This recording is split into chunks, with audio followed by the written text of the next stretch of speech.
A'udzu billahi minasyaitonir rajim. Bismillahirrahmanirrahim. Assalamualaikum warahmatullahi taala wabarakatuh. Innal hamdalillah nahmaduhu wa nasta'inuhu wa nastahdimu wa nastaghfiruh wa na'udzu billahi min syururi anfusina wa min sayyiati a'malina.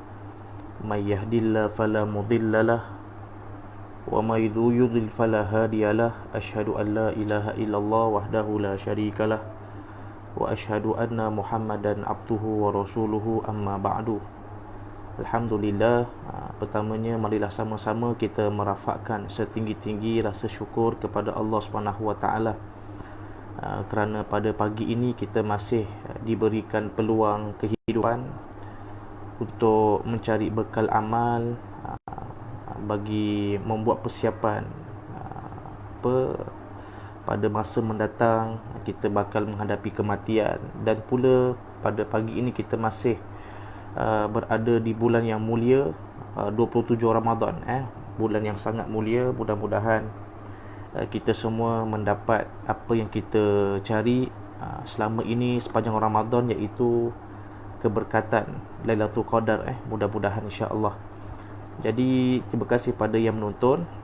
Seperti biasa, kita punya tagline, bukan tagline, kita punya tema. Nombor 1, minta tolong ibu ayah sekalian, kalau boleh punch card dulu. Punch card tu maksudnya kenalkan diri, tuan-puan daripada mana kan, daripada mana, supaya lebih kita seronok nak berbual lah, insya-Allah. Yang kedua, minta tolong tuan-puan sekalian sebarkan ilmu ini. Tolong share video ni. Klik button share dekat belah mana tu, dekat bawah tu ada button share. So tekan button share, kemudian boleh share kepada orang lain, insya-Allah. Dan yang ketiga, kepada yang ada kelapangan, kalau boleh minta tolong tuan-puan tulis nota yang kita akan kongsikan pada pagi ni, insya-Allah. Okey, tuan-puan tulis balik supaya yang baru follow, yang baru tengok video kita ni tahu apa poin-poin penting yang kita bincangkan pada pagi ni, insya-Allah. So saya harap tuan-puan semua sihat walafiat.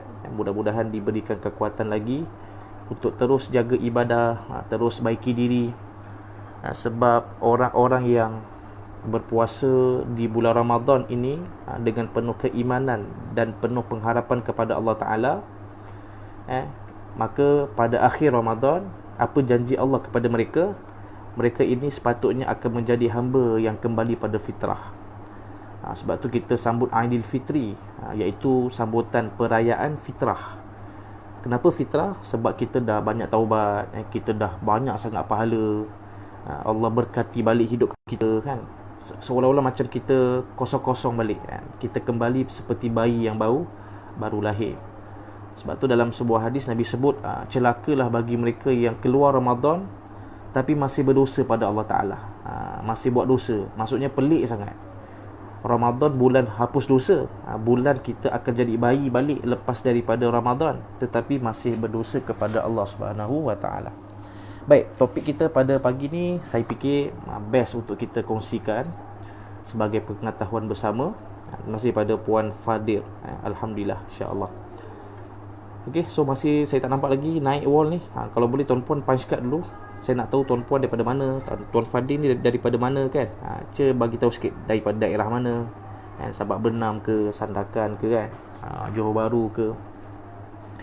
Okey, so tajuk kita pada hari ini, apakah pantang larang benda yang ibu ayah jangan buat bila kita berkomunikasi dengan anak-anak. Tu tajuk kita pada hari ini, insya-Allah. Sebab kan saya dah sebut sebelum ini, anak ni dia ada sifat utama dia. Apa dia? Dia ni sifatnya absorb, copy dan absorb. Dia hanya meniru apa yang ada dekat keliling dia. Berbeza kita ni pun kadang-kadang ada sifat kecenderungan meniru orang. Tapi beza kita dengan budak-budak, dengan remaja, apa dia? Kita ada akal yang matang. Pengalaman kita, akal matang kita ini, kita boleh buat decision. Berbeza anak kurang pengalaman, dia tak banyak ilmu dalam mengenal erti hidup. Lepas tu akal mereka tidak matang macam mak ayah dia. Maka disebabkan anak tak matang, kurang ilmu, tak ada pengalaman, maka dia mudah menjadi apa yang environment dia dipertontonkan. Ini sifat utama budak-budak ataupun remaja. Kopi yang pertama. Yang kedua, absorb. Budak-budak ni sifatnya absorb. Apa tu absorb? Dia sedut. Dia ambil je apa yang dia rasa suka, dia rasa seronok, dia rasa best, tanpa pertimbangan akal matang dia. Sebab itu ibu ayah perlu menjadi ikon, perlu menjadi individu penting dalam hidup anak, dalam usaha kita nak mencorak mereka menjadi anak yang penyejuk mata. So kita nak kongsikan tajuk pada pagi ni. Baik, terima kasih pada yang dah komen. Puan Fadil daripada Kuantan Pahang, alhamdulillah, jauh tu. And Sara'iyah Rasadi daripada Kelang. Okey, Liza, Puan Liza daripada Assalamualaikum. Waalaikumsalam. Okey. So, kita nak kongsi tips tentang apakah pantang larang, benda yang ibu ayah jangan buat. Kalau buat, dia akan jadi masalah dalam kita nak membina potensi anak. Okey, membina potensi anak. Baik, poin saya yang pertama, saya suka nak bercerita dululah. Hari ni kita nak bercerita sikit. Cerita ni tentang bagaimana keimanan seorang hamba yang sangat soleh kepada Allah Ta'ala. Namanya Atha As-Salimi. Dia orang yang sangat soleh, taat beribadah, kuat berusaha, rajin kerja, jaga dia punya ibadahnya, dia punya hati dia. Bahkan dalam kitab-kitab Arab menyebut Atha As-Salimi ini, antara kelebihan dia, dia hanya makan daripada titik peluh dia. Dia hanya makan, dia akan pastikan makanan yang dia makan, hasil yang dia terima dapat hanya daripada usaha dia sendiri. Dia tidak akan meminta, menagih daripada orang lain. Ni Atha As-Salimi ni. Sebab tu dia menjadi orang yang soleh. Sebab apa? Dia cuba untuk tidak ada benda syubhah pun kena dekat diri dia. Nak kata betapa taat dia kepada Allah Subhanahu Wa Taala. Jadi dia seorang penenun, dia seorang tukang buat baju, buat pakaian. Bila dia buat pakaian tu memang dengan penuh effort lah. Betul-betul dia buat. Dia akan buat dengan cara yang terbaik. Jadi satu hari dia buat pakaian dan dia niatkan inilah baju pakaian yang paling baik hasil kerja dia.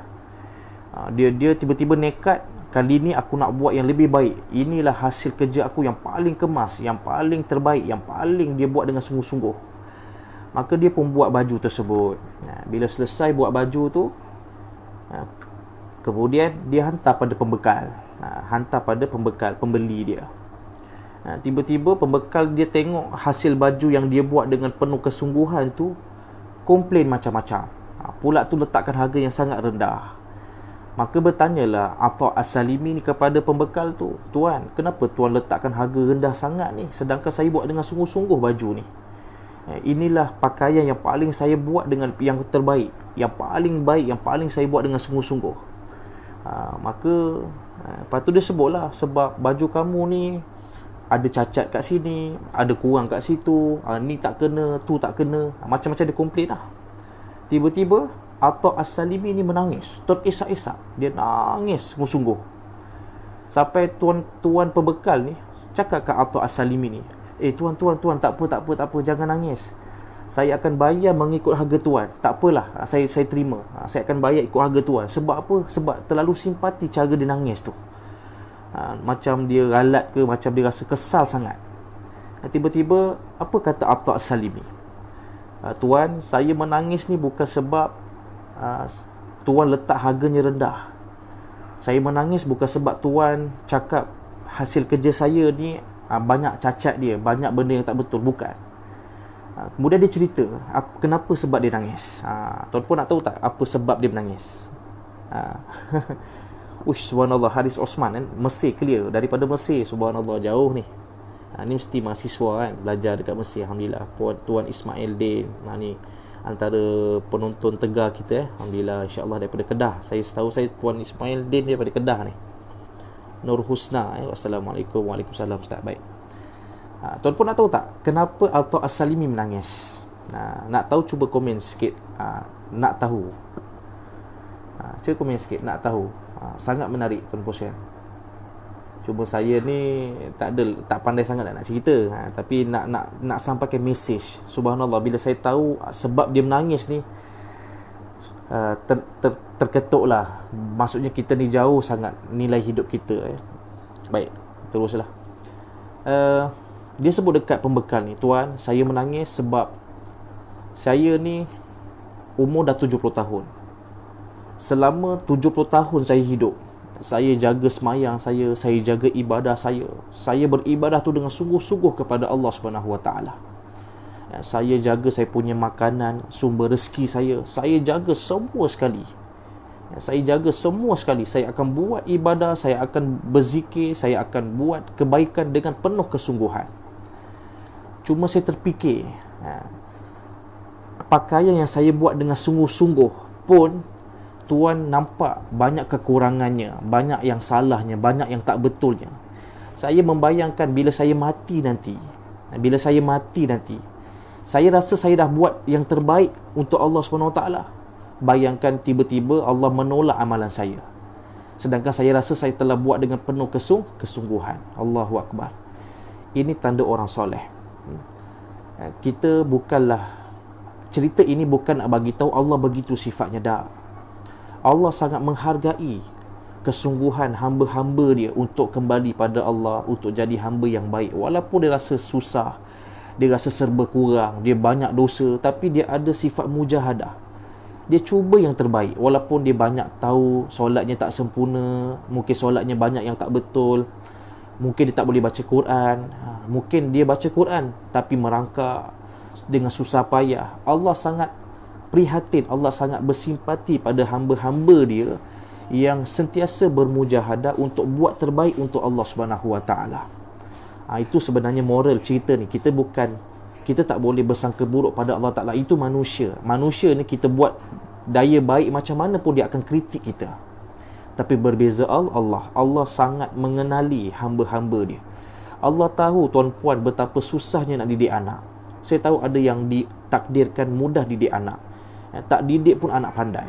Tak berapa nak marah-marah anak pun anak tu jadi berubah sikap. Anak tu dengar cakap.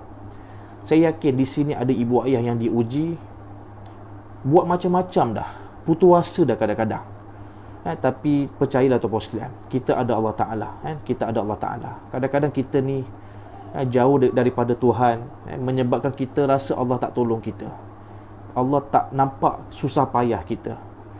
Maka kita bimbang kita jadi hamba yang mengungkit, hamba-hamba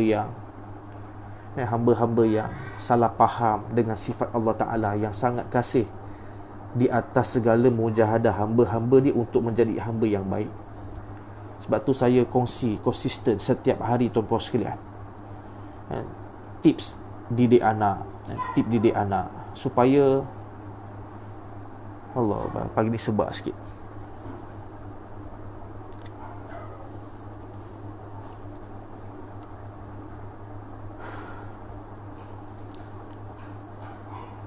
Yalah, kita banyak macam-macam ujian hidup dengan susahnya. Dan kadang-kadang kita, macam contoh saya mengajar agama, saya banyak ilmu parenting, saya belajar, saya invest kelas yang mahal-mahal. Tapi dia bila soal tentang nak implement ilmu, kita nak adaptasi, kita nak buat ilmu yang kita tahu, dia tak mudah tu boskan. Dia tak mudah. Cuma sebab tu mungkin kadang-kadang kita dah alpa, kita dah banyak lupa Allah Ta'ala, lupa Allah Ta'ala. Allahu Akbar. Astagfirullahaladzim. Baik, saya terus pada poin dah.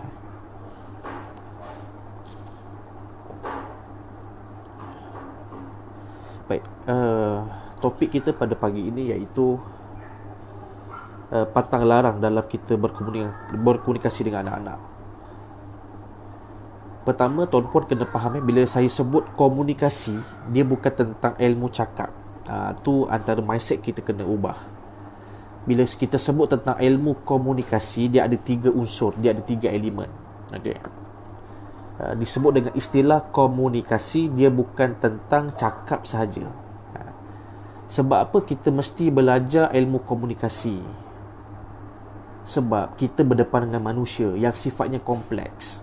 Maksudnya, perasan tak? Tuan Puan dah belajar banyak cara. Tuan Puan dah buat dah apa yang sepatutnya Tuan Puan buat, mengikut ilmu yang Tuan Puan belajar, yang ibu ayah belajar. Betul ke betul? Tapi perasan tak? Kenapa tak jadi? Kenapa buat dah ilmu yang kita belajar dengan orang tu, dengan guru ni, dengan orang pakar tu, pakar ni, tapi tak jadi juga dekat anak kita? Kenapa, sahabat-sahabat sekalian? Pertama, percayalah Allah sengaja uji kita begitu untuk tengok kita respon apa pada Allah. Kamu didik anak ni atas daya kamu ke, ataupun kamu serahkan anak ni pada Allah Ta'ala? Yang kadang-kadang kita terlalu gairah dengan ilmu kita ni, kita terlalu nak cara kita. Kita dalam keadaan kita nak anak kita terbaik ni, sampai tahap kadang-kadang kita terlupa nak banyakkan, panjangkan doa kita, minta tolong Allah dalam mendidik anak-anak kita. Sahabat-sahabat sekalian, maka kita kena faham, kita sedang berdepan dengan manusia, bukan binatang.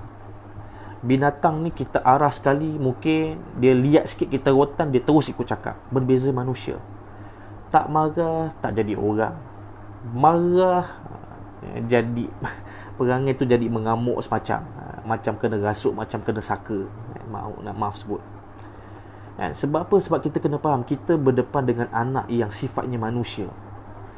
Manusia ni kompleks. Apa tu kompleks? Buat ni tak jadi, buat plan B, plan B tak jadi, buat plan C, plan C tak jadi, buat plan Z baru jadi lah. Buat macam ni je baru berubah. Itulah manusia. Maka sebab tu tuan-puan sekalian, penting bila cerita tentang membina hubungan manusia ni, dia mesti dengan ilmu. Dia tak boleh try and error. Try and error ni kita akan jadi macam banyak benda tak lepas. Betul ke? Apa yang salah? Apa yang kurang? Sebab tu kita perlu sentiasa upgrade kita punya nilai ilmu, supaya kita sekurang-kurangnya kita rasa kita terkawal. Sekurang-kurangnya kita tahu mana salah, mana silap, mana betul, mana yang tak betul. Sekurang-kurangnya, sahabat-sahabat sekalian, sekurang-kurangnya kita sedar, ya Allah, aku kena mengakui bukan akulah orang yang boleh mengubah anak, tapi Engkaulah wahai Allah. Engkau je yang boleh ubah anak aku. Sekurang-kurang kita jadi tenang. Setelah kita berusaha, bermujahadah, kita buat tu buat ni, sekurang-kurangnya dengan ilmu parenting kita belajar, rupa-rupanya ada satu ilmu. Apa dia? Yang ubah anak Allah, bukan kita. Kita ni sekadar yang melaksanakan syariat saja. Kita ni individu yang Allah hantar untuk buat je yang kita mampu. Tetapi untuk menentukan anak berubah ke ataupun anak tak berubah ke, bukan kerja kita. Tapi itu merupakan kerja Allah Subhanahu Wa Taala. Tapi bukanlah maksudnya kita tak laksanakan syariat. Kita kena buat ilmu yang betul. Kita kena laksanakan usaha tersebut. Sebab tu syariat. Bayangkan, orang yang buat syariat pun belum tentu dapat nikmatnya. Ini kan pula kita tak buat syariat, mendambakan nikmat. Itu namanya istidraj. Itu namanya istidraj. Dia tak beribadah, dia tak berusaha, tapi Allah bagi dia rezeki. Maka kita bimbang kita jadi hamba yang terkena penyakit istidraj. Jadi nombor satu, tuan-puan sekalian, komunikasi ni bukan tentang ilmu cakap sahaja. Bukan tentang ilmu cara bercakap yang betul. Bukan. Komunikasi ni ada 3 unsur. Okey, tuan-puan yang berkelapangan, pertama tolong share video ni. Okey. Yang kedua, tolong tulis saya punya nota-nota dalam dekat ruang komen supaya kita dapat summary dia lah. Baik, komunikasi ilmu tentang 3 unsur. Yang pertama, attire. Tuan-puan kena ingat formula ABC.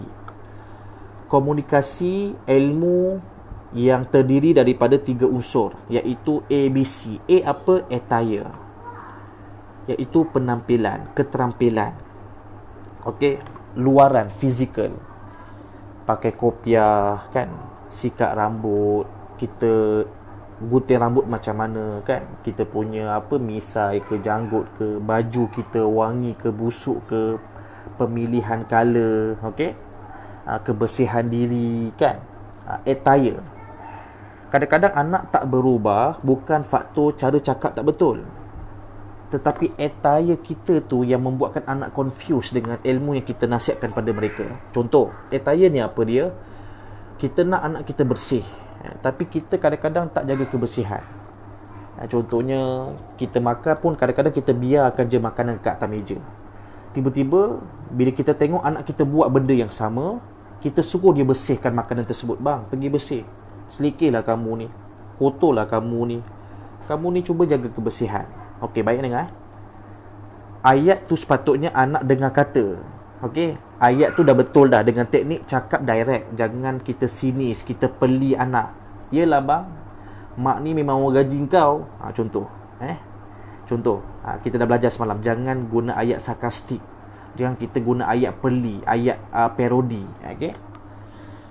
Kita punya cakap dah betul. Kita bagi instruction, bagi arahan yang direct. Betul dah. Tapi kenapa nak tak berubah? Rupa-rupanya kita ada lag dekat unsur yang pertama ni, A, iaitu attire. Anak-anak tak nampak contoh daripada kita. Okey. Cara cakap dah betul, tapi anak tak berubah. Kenapa tak berubah? Sebab dia menggunakan alasan kelemahan ibu ayah dia untuk dia tak buat benda yang sama. Maka yang pertama ni A tu maksudnya attire. Tuan-puan, untuk anak berubah, kita semua kena betulkan attire kita. Kebersihan pakaian, kan, kena pakai yang wangi.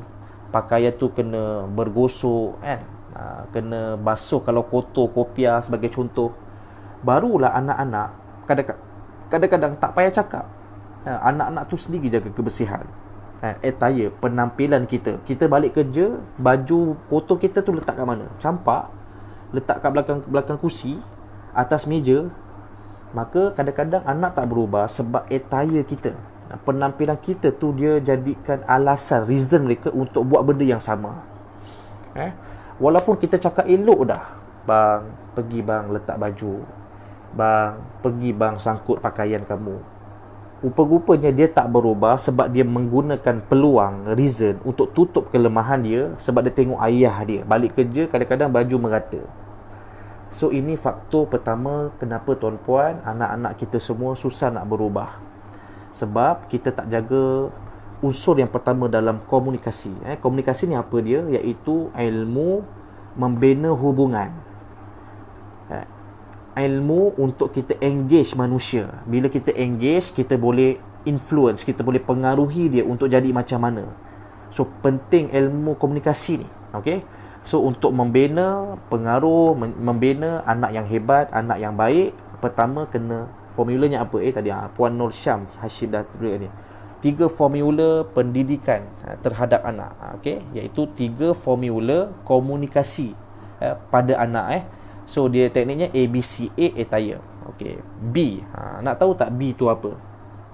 Siapa tahu boleh komen. Siapa nak tahu, tulis nak tahu. Okey, boleh? Tolong tulis nak tahu. Kita akan share terus tips yang kedua. Boleh tulis. Siapa nak tahu? B tu apa? Kalau yang tahu cuba tulis. Mana tahu ada mungkin kat sini para speaker kan, ataupun dia memang orang yang pakar dalam bidang psikologi ke, mesti dia tahu jawapan dia. B apa B? Cuba komen sikit. Nak tahu. Puan Liza Azmi nak tahu. Okey, bagus. Baik. Terima kasih pada Puan. Cik Jumi. Okey, Cik Jumi tak tahu. Baik. B iaitu apa yang tuan-puan kena buat. So yang pertama tadi kita recap balik. Pantang larang dalam komunikasi, dalam kita membina, engage dengan anak kita. Nombor 1, pantang larang. Tuan-puan sekalian, jangan kita tunjukkan keterampilan yang tak baik. Okey, itu pantang larang yang pertama. Jangan kita terdedah dengan kelemahan. Kan saya sebut anak sifatnya mengikut, dia menyedut. Kadang-kadang dia tahu mana betul mana salah, tapi kenapa dia buat salah? Sebab dia akan menggunakan sehabis ruang yang boleh untuk protect ataupun tutup kelemahan dia. Tutup kelemahan dia dengan cara dia gunakan alasan mak ayah dia punya keterampilan. Dia kata tu ayah boleh, dia saja je buat ayat-ayat panas kan. Okey, so itu yang pertama. So pantang larang yang pertama dalam kita nak membina hubungan, nak engage dengan anak kita. jaga keterampilan. Jangan kita dedahkan kelemahan kita pada anak-anak. Okey, kalau kita nak membusuk pun dalam bilik je. Okey, boleh. Baik, yang kedua, apa ni? Ada yang komen. Behave. Behave apa? Berani. Behave. Berhati-hati, sikap. Okey, B apa? Body language. Ilmu komunikasi, ilmu engage manusia, ilmu untuk membina hubungan dengan manusia. B ni apa dia? Body language. Tuan-puan, tolong bila kita cakap dengan anak, bila kita nak membina pengaruh pada anak-anak, jaga kita punya body language. Apa body language? Bahasa badan. Okey, bahasa badan. Itu ilmu lain lah. Itu khas tajuk body language. Nantilah kalau insyaAllah sampai waktunya kita akan share lagi detail lagi. Okey, kita bagi secara umum je. B yang kedua iaitu body language. Apa maksud body language? Tuan-puan kena jaga perwatakan badan. Sebab badan kita dia ada message. Contoh tuan-puan kalau tak cakap dengan anak, tiba-tiba anak macam buat monyok ataupun buat teling muka, itu namanya body language. Anak nak bagi tahu dia tak boleh terima dengan mak ayah dia. Anak sedang bagi tahu isyarat badan dia tengah marah dengan mak ayah dia. Maka tolong pantang larang yang kedua dalam kita nak membina engagement dengan anak, jaga uskut. Good. Okey, jaga body language. Okey, body language ni bahasa badan. Kadang-kadang tak cakap tapi menunjukkan lenggok badan tu sebagai mesej sesuatu pada ibu ayah dia. Contoh hentak kaki, body language. Okey, teling, body language. Mak panggil, anak tak nyaut. Dia dengar tapi saja dia tak nyaut, body language. Memberikan responden dengan bahasa badan. Okey. So apakah contoh body language yang menjadi pantang larang dalam ibu ayah engage dengan anak-anak? Okey. Iaitu bila anak bercakap, bila tuan-puan bercakap dengan anak sekalipun, tolong face to face. Cakap mesti pandang muka anak. Okey, terus memandang. Berapa ramai ibu ayah sambil kosok baju lah, sambil masak lah, sambil mop, sambil mengemas, sambil dia buat sesuatu, waktu itulah dia sedang nasihatkan pada anak-anak dia. Tak jadi tu sekalian. So tolong gunakan bahasa badan yang betul. Nak cakap, buat cara nak cakap. Kakak uskut. Bila tuan-puan memang niat nak tegur, nak cakap betul-betul. Pandang muka. Kalau dia pandang kiri kanan, bang, pandang muka mak. Tolong bang, pandang muka mak. Mak nak cakap betul ni. Kau dah marah sangat kan? Tak apa. Cakap je. Abang, kakak uskut. Ahmad. Tak elok, Mat. Tak elok. Ya, uskut. Okay, tuan-puan, tolong jaga body language. Tuan-puan kalau nak marah, nak cakap, buat betul-betul. Maksudnya minta anak pandang kita. Dan kita mesti pandang anak. Baru jadi. Macam saya sebut semalam, Nabi bila bercakap dengan sahabat-sahabat dia ataupun Nabi diseru nama dia, Nabi akan pusing badan dengan kepala sekali serentak. So mengambil daripada sunnah inilah orang-orang barat jumpa hadis ini, maka dijadikan sebagai satu tools ilmu komunikasi, ilmu teknik berkomunikasi. Orang barat yang jumpa teknik ni sahabat-sahabat sekalian. So tolong jaga kita punya body language. Okey, body language. Ni contohlah, ni sebagai satu contoh saja. Baik, ringkas. Dan yang terakhir, apakah formula C? C. Cuba komen sikit, C apa? Nak tahu, cuba tuan-puan tulis semua nak tahu. Okey. Kepada yang ke lapangan, yang tak ada buat benda kan, just dengar je. Kalau boleh tolong komen, tulis point A apa, B apa, C apa. Terima kasih semua. Okey, siapa nak tahu? C apa? Siapa yang dah tahu pun boleh share. So dapat pertama, attire, jaga penampilan. So jangan kita dedahkan penampilan yang tak baik. Itu pantang larang yang pertama. Yang kedua, jaga body language. So pastikan kita menggunakan isyarat badan, bahasa badan yang betul. Okey. Kalau marah, buat cara marah. Nak nasihat, buat cara nak nasihat. Okey, dan seumpamanya. So faham So kalau tuan-puan confused tentang penerangan saya ni pun boleh tanya soalan, tak ada masalah. Okey. Saya cuba jawab mana yang saya tahulah. Sebab saya bukan pakar, baru nak belajar-belajar kan. Okey, Puan Cik Jumi. Okey, dah sebut nak tahu. Okey, baik. C apa C? Iaitu C baru kita kata communicate. Iaitu cakap. Tuan-puan, pantang larang yang ketiga untuk kita engage dengan anak, tolong jaga percakapan kita. Communicate. Okey, communicate. C tu iaitu cakap. Jaga kita punya percakapan. Okey, dia ada ilmu-ilmu percakapan lah. Antaranya semalam kita dah sebut tentang ilmu cakap dalam bentuk hipnosis. Okey, hipnosis. Macam mana cakap yang tembus minda anak dan boleh tanam benda mesej tu dekat minda anak kita. Hipnosis tu macam-macam tools lah, teknik dalam percakapan. Okey. So yang ketiga siapa communicate. Iaitu formula cakap. Tuan-puan kena bercakap tu dengan cakap yang betul. So hari ni saya nak ajar satu lagi formula. Semalam saya dah ajar sedikit tentang hipnosis. Okey. So hari ni saya nak ajar tentang teknik DDG. Okey, teknik DDG. Bila tuan-puan bercakap dengan anak, okey, tuan-puan antara cara boleh membina pengaruh dengan anak-anak tuan-puan sekalian, tuan-puan boleh guna teknik DDG. Cuba tulis sikit form apa teknik DDG. Cuba komen sikit teknik DDG. Apa tu DDG? Okay, sekejap. Saya pukul 9 saya ada kuliah. Lama lagi insyaAllah. Saya pukul 9 ada kelas. Kelas saya ada kelas. Boleh komen sikit. Tulis teknik DDG. Amat uskut sikit, uskut. Boleh. Lambatlah saya punya wall naik. Komen tuan-tuan sekalian. Saya yakin mak ayah dah respon. Okey, teknik DDG. Okey, baik. Good. D yang pertama, delete. Okey, tuan-puan sekalian, bila apa? Okey, DDG. Pertama, delete. Okey, tuan-puan boleh guna teknik delete. Contohnya apa? Anak marah, anak cakap macam-macam. Tuan-puan boleh guna teknik yang pertama. Apa tu? Delete. Diam. Kadang-kadang perlu teknik delete ni. Contoh anak mengamuk, anak cakap sembuh. Perasan tak? Pernah tak kita ada pengalaman kita macam tak puas hati dengan something lah, kita macam terlepas berselisih faham dengan adik-beradik dengan mak ayah kita kan, kita cakap macam-macam dengan adik kita,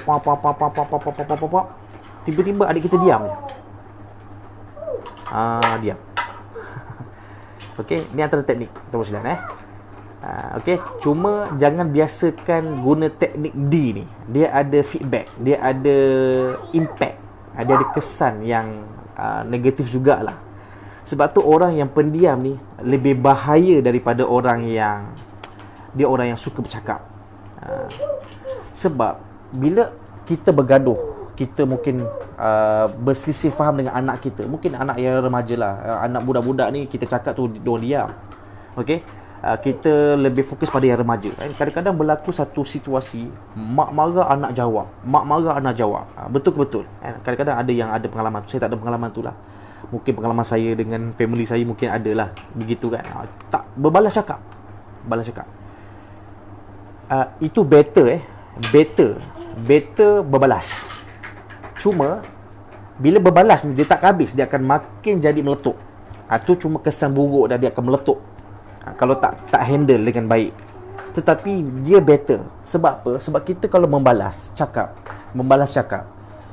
orang dua pihak ni akan dia lebih prepare. Oh, kau marah, okey aku marah juga. Oh, kau marah balik, aku marah balik. Dia akan lebih prepare, dia akan lebih behave, dia akan lebih berhati-hati, dia akan lebih ada planning. Marah pa. Tetapi kadang-kadang dengan teknik delete, orang marah kita diam. Dia boleh membuatkan orang yang marah tu bela. Sebab apa? Sebab dia tak tahu apa weapon lagi yang dia nak guna untuk tembak orang tu. Sebab orang tu diam. So diam ni dua. Delete, okey, tuan-puan boleh guna teknik D yang pertama, delete, iaitu diam. Anak marah, anak nak cakap macam-macam, diam. Tapi dia dua kesan dia. Sama ada sangat negatif, yang kedua sangat positif. Okey, kan dalam hadis Nabi sebut barang siapa yang beriman kepada man kana yu'minu billahi wa yaumil akhir. Barang siapa yang beriman kepada Allah dan hari kiamat, hari akhirat, hendaklah dia bercakap yang baik-baik ataupun yasmut ataupun diam. Nampak? Maka Nabi ajar teknik. Tuan-puan, siapa yang nak dengan bercakap dengan teknik yang betul boleh membuatkan Allah sayang dia dan dia selamat di akhirat. Dua cara Nabi ajar. Rupa-rupanya dengan membetulkan cara cakap, kita akan disayangi Allah dan selamat azab akhirat. Ini maksud hadis. Nabi dah ajar teknik dah. Tapi orang barat yang jumpa hadis ni diolah menjadi satu ilmu yang sangat luar biasa. Kita pula teruja dengan ilmu barat. Sedangkan Nabi dah ajar semua bidang ilmu. Kan Quran dan hadis ni kan sumber segala ilmu-ilmu manusia akhir zaman ni.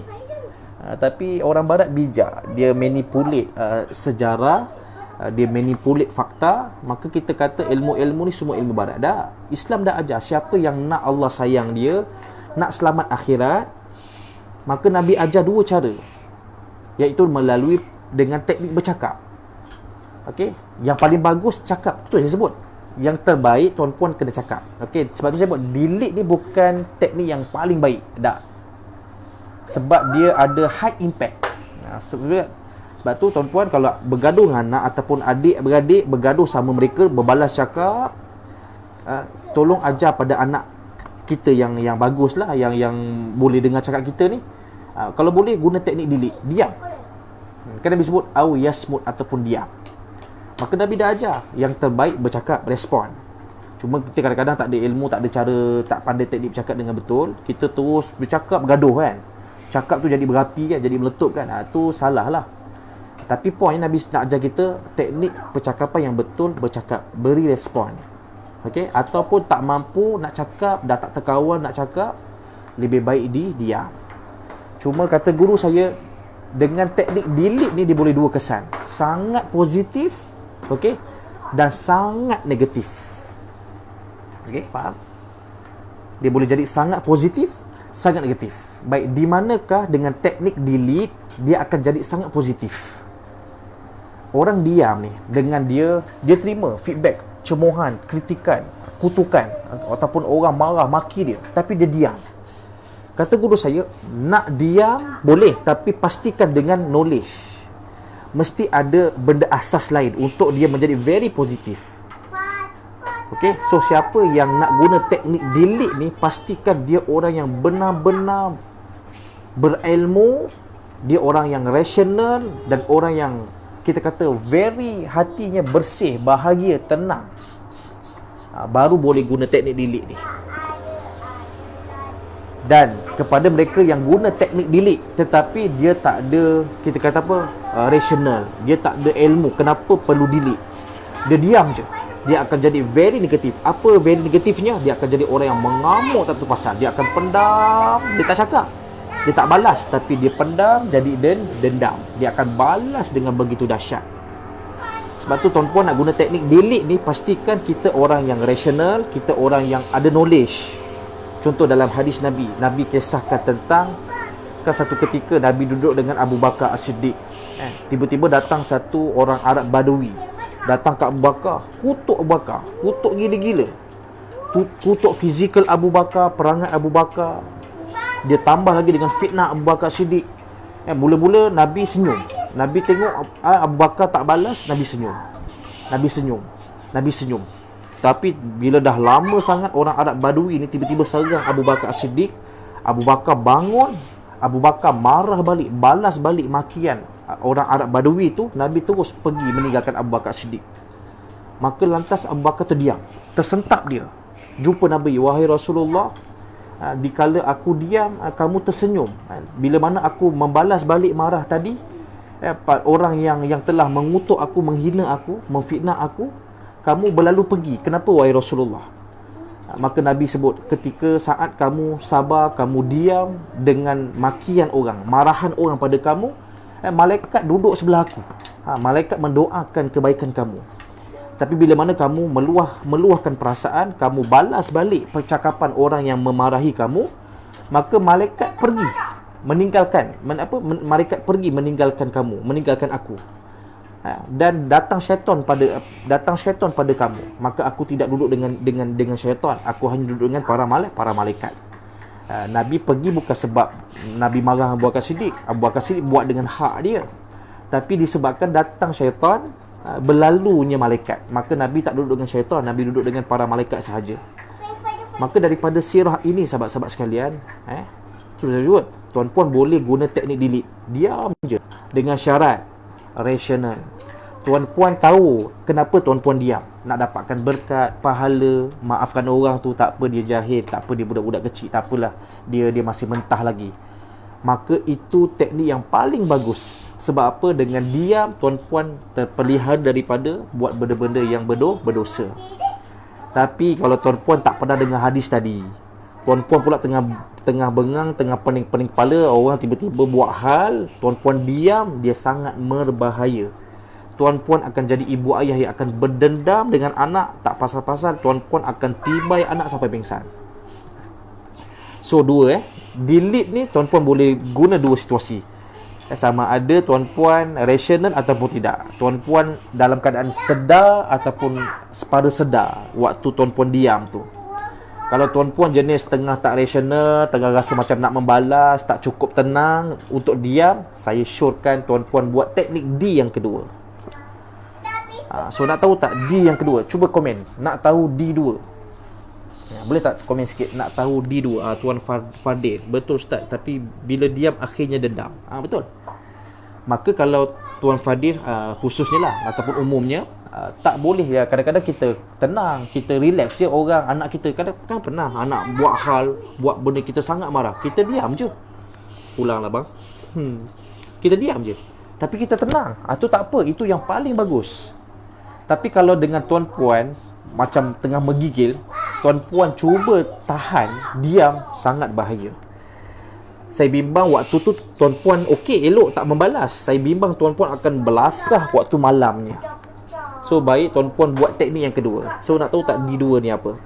Puan Cik Jumi dah respon. Nak tahu D2. Baik, insyaAllah kita share semampu terdaya. Ya betul. Okey, nak tahu poin 2. Baik. D2 ni apa tu sekalian? Iaitu distort.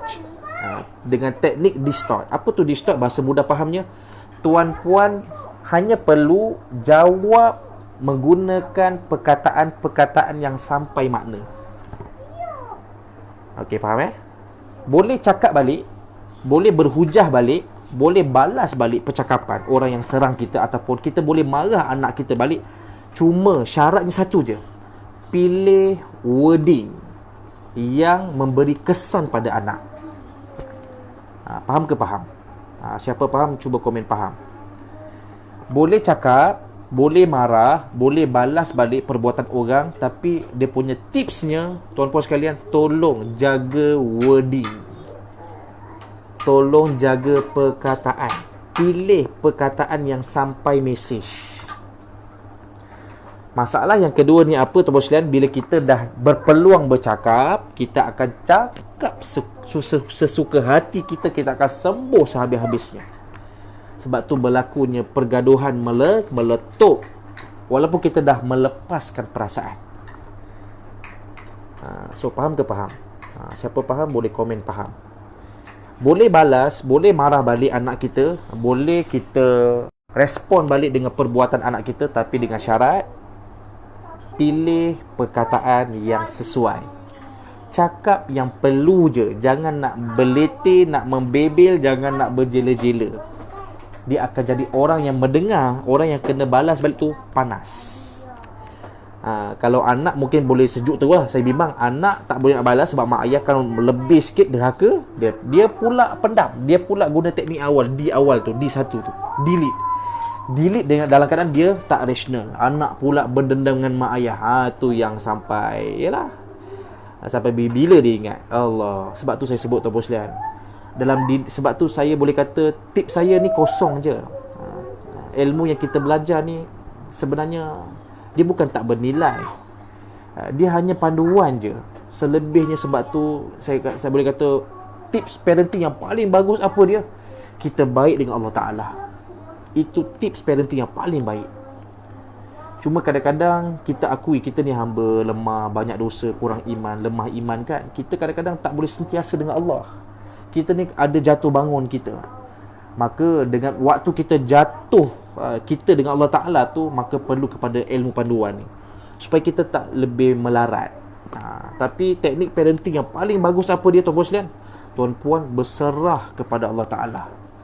Kita jadi hamba yang baik. InsyaAllah anak automatik berubah. Kita bersyukur, anak buat masalah, anak buat kita pening, anak buat benda yang tak elok, dosa besar, kita sabar, kita terus nasihatkan dia. Nampak? Orang yang benar-benar ada sifat murabbi, sifat ketuhanan. Itulah ilmu parenting yang paling baik. Masalahnya kita tak boleh buat macam tu selalu. Sebab kita kadang-kadang struggle nak jadi baik pada mata Allah Ta'ala. Maka saat kita tengah lemah tu, dengan sedikit panduan inilah yang boleh kita lakukan untuk kita protect supaya kita tak semakin melarat, semakin jauh dengan Allah Subhanahu Wa Ta'ala. So faham ke faham Tu D2, distort, iaitu tuan-puan boleh respon, boleh balas balik apa yang berlaku sekalipun, tapi tolong pilih perkataan.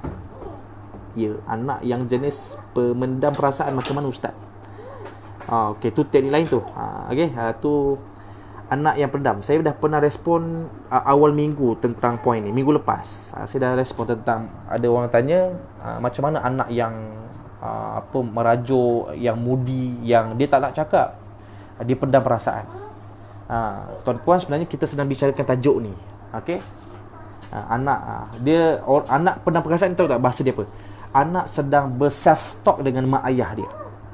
Maksudnya dia ada banyak perasaan, banyak info tentang mak ayah dia, tentang benda yang dia tak puas hati pada mak ayah dia, tapi dia tak luahkan, dia tak keluarkan. Dia akan jadi self talk. Dia hanya akan bermonolog, cakap dengan diri sendiri. Itu anak puan apa? Anak ni apa soalan kita ni? Anak yang jenis pemendam perasaan. Dia bukan pendam, dia pendam perasaan tu maksudnya dia sedang bercakap, dia sedang berkomunikasi secara self talk, cakap dengan diri sendiri. Maka tak apa, insyaAllah kita akan detailkan lagi tajuk ni untuk next point lah. Dan dia punya formulanya, memang saya belajar ilmu ini memang ubat dia, iaitu teknik DDG. Tuan-puan kena tahu apa tu self-talk. Tuan-puan kena tahu tentang maklumat yang lain, tentang delete tu apa dia, distort tu apa dia, yang G tu apa dia. InsyaAllah nanti kalau ada kesempatan kita akan share lagi. Sebab saya ada kelas lepas ni, saya takut kita share go deep lagi nanti kan tak dapat nak balik pada topik kita yang utama pada hari ni, insyaAllah. So boleh Puan Norami Makno, anak pendam. Anak pendam. So dia banyak jawapan tu, banyak dia punya. Memang yang penting jawapan saya, teknik untuk korek ataupun buka perangai anak yang suka berdendam ataupun pendam perasaan ni, memang antara teknik yang tuan-puan boleh guna, iaitu teknik DDG ni. Cuma saya cerita ni surface je, saya tak cerita go deep, saya tak cerita secara makna yang lebih detail. So saya bimbang tuan-puan masih tak dapat nak kait teknik DDG ni dengan anak yang jenis pendam perasaan ni. Okey, dalam isu anak dan pendam perasaan ni termasuk dalam topik self talk. Okey, self talk. Terlalu banyak self talk, dia jadi orang yang pendiam sangat.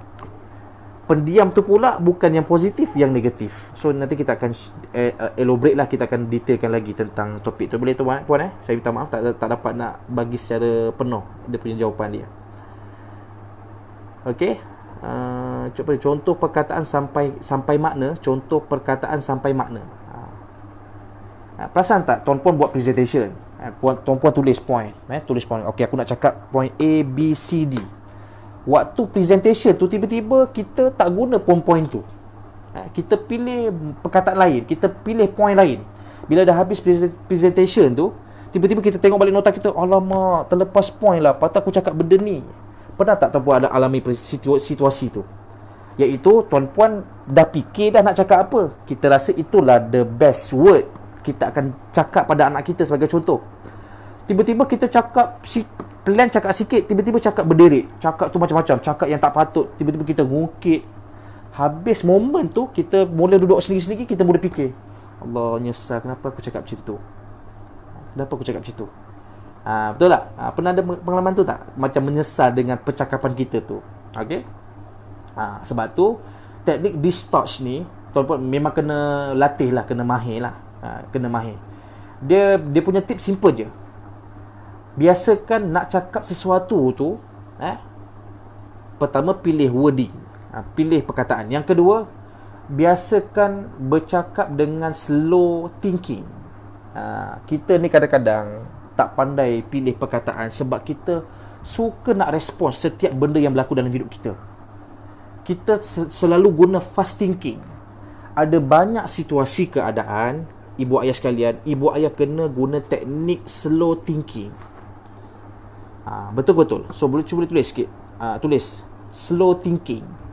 Kita mudah sangat nak respons benda. Dia faktor di media sosial. Kadang-kadang kita slide, tengok iklan tu, tengok iklan ni, tengok info tu, info ni. Kita mudah semua benda nak respon. Kesan kita terbiasa, semua benda nak cepat, semua benda nak respon, semua benda kita nak ambil tahu. Kadang-kadang kita tak guna satu lagi potensi otak kita ni, apa dia? Kita kena ada teknik slow thinking. Nak belajar ke nak belajar tentang slow thinking ni? Ni ada satu ilmu lain ni, tentang fast thinking dengan slow thinking. Nak belajar ke nak belajar? Cuba komen sikit, nak belajar ke nak belajar? Slow thinking. Cuba komen sikit tu Muslihan.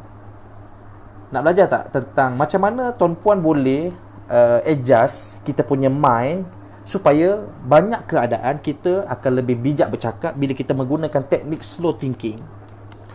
Nak belajar ke nak belajar? Cuba komen sikit nak belajar. Macam tak ada yang nak belajar. Tuan-puan kena belajar macam nak belajar slow thinking. Seorang je. InsyaAllah lah. Kalau tuan-puan berminat dengan topik slow thinking ni, saya akan share lah. Cuma bukan hari ni lah. Saya minta maaf. Hari ni kita cerita pasal komunikasi je, basic. Ni saya pun dah go deep ni. Ingatkan saya nak bagi point ABC tadi tu dah habis cerita. Ni dah masuk DDG lah, bagai semua. Okay, saya dah go deep sangat tadi. Okay, kita ada teknik fast thinking, slow thinking. Kita ada teknik DDG. Kita ada belajar tentang ilmu self-talk. Kita ada ilmu tentang critical thinking. Banyak. Kita ada ilmu psikologi, body language. Tentang body language tu, itu saya bagi contoh je. Dia ada lagi ilmu lagi terus lihat. Okay, buat slot lain Ustaz, slow thinking. Betul. Saya orang yang cakap sedap, orang yang biasa cakap tu orang tersentuh. Dia orang yang slow thinking. Walaupun dia apa tanda orang slow thinking ni? Antara dia cakap tu tersentuh orang. Contoh macam Ustaz Abid Liu, cakap laju. Cakap laju kan. Cakap tu macam tak ada koma, tak ada noktah. Cakap je. Cakap laju, tapi dia punya meaning tu dia menggunakan teknik slow thinking, tuan Muslim. Dia guna teknik slow thinking walaupun dengan cakap yang laju. So nak belajar tak teknik ni? Mahal ni. Okay, insyaAllah kita akan kongsi pada tips yang akan datang lah, insyaAllah. So tolong share video ni. Saya rasa hari ni yang paling tersusun saya punya bahasa, sebab kena dengan topik lah. Bila topik komunikasi ni, bila kita nak ajar cara bercakap pada orang, kita pun kena betulkan cara kita cakap kan. Slow thinking, self-talk. Okay, so sekarang dah pukul berapa dah ni? Alamak, saya lagi 4 minit lagi. Saya ada kelas pukul 9. So saya tutup terus. Okay, so nanti kita akan panjangkan lagi tentang DDG ni. So dia yang kedua iaitu distort, iaitu tuan-puan bercakap, respon dengan momen, dengan pergaduhan tu. Tapi tolong, tipsnya tolong guna bahasa yang sampai mesej. Pilih perkataan, cakap yang perlu saja. Okay, dan yang terakhir sekali, generalize. Tuan-puan, kalau tuan-puan nak bercakap dengan anak-anak ataupun mengalami situasi kita bertemu dengan suami kita, dengan isteri kita, dengan anak kita, dengan adik-beradik kita ni kan, tuan-puan boleh guna teknik yang ketiga ni. Okey, teknik ketiga. So nak tahu tak? Nak tahu tulis. Nak tahu teknik G. Tulis sikit. Nak tahu teknik G. Tuan-puan boleh tulis. Nak tahu teknik G. Tuan-puan boleh guna teknik percakapan dengan formula dengan teknik G ni. Cuba komen sikit. Nak tahu teknik G.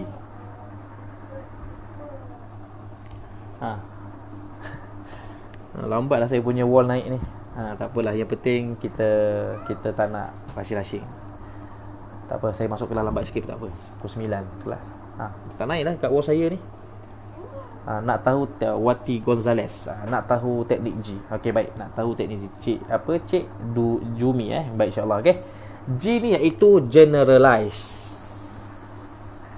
Tuan-puan, teknik yang ketiga yang tuan-puan boleh guna bila bercakap dengan anak-anak, apa dia? Generalize. Anak tengah macam tak puas hati, tengah macam cakap lalu-lalu merapu-rapu dengan kita ni, tengah bergaduh dengan anak-anak ni. Mungkin anak yang dewasa lah, budak-budak kecil tak ada lah gitu kan. Kalau budak kecil pun dah pandai membala-bala jawab ni, bahaya tu. Okey, nak tahu teknik G baik. G G maksudnya generalize. Okey, apa tu generalize? Bahasa mudah fahamnya, cakap dengan luar topik. Cakap luar topik. Tengah gaduh-gaduh tu. Kejap. Astaghfirullahalazim. Tukar tunjuk. Bang, kejap. Semalam kan ada ni. Tengah gaduh ni, tiba-tiba tukar topik. Ataupun anak tanya benda yang sensitif. Mak, kenapa mak dengan ayah gitu? Kenapa ayah buat gini? Perempuan boleh guna percakapan dengan teknik G generalize, iaitu apa dia? Tukar topik. Kejap. Kak, semalam kamu waktu buka kan, kamu buat apa? Semalam mak nampak kamu. Tukar topik. Mungkin topik tu topik pasal anak kita pula. Okey, so faham Tukar topik. Teknik dengan cara tukar topik. Tapi kena pandai lah, dia kena ada adjust kat situ. Jangan tiba-tiba nanti dia akan claim balik, kejap mak, tadi mak tak jawab lagi. Pening kita. Kena pandai lah. Poinnya ada teknik yang disebut sebagai generalize, iaitu apa dia? Kita keluarkan terus dia punya situasi tu. Dia kena keluar terus situasi tersebut. Kena keluar terus. Okey, so itu saja yang kita boleh kongsikan. Tergantung pula tiba-tiba kan. Bagi teknik G tu tak terangkan. Tapi terangnya begitulah. Dia ada penerangan yang lain.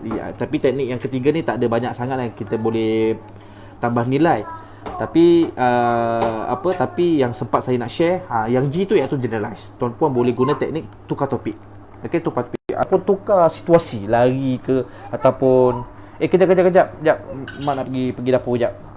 Kita respon. Kita ada orang dia diam terus belah. Itu bahaya tu. Dia tetap termasuk delete tu, silent tu.